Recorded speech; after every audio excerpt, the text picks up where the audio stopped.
Hi అండి అందరికీ. ఈరోజు క్యాలీఫ్లవర్తో పకోడీ ఎలా చేస్తానో చూసేయండి. ముందుగా ముక్కలుగా కట్ చేసుకోవాలి.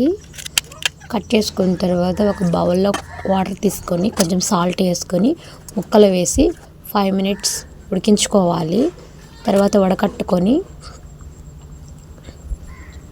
కొంచెం సాల్ట్, అల్లం పేస్టు, పసుపు, కారము, జీలకర్ర, బియ్యం పిండి, శనగపిండి, ధనియాల పొడి, ఫుడ్ కలర్ వేసుకొని కొంచెం వాటర్ వేసుకొని కలుపుకోవాలి.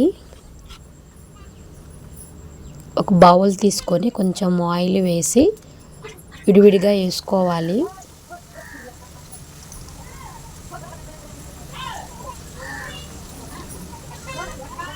అటు ఇటు కలుపుకోవాలి.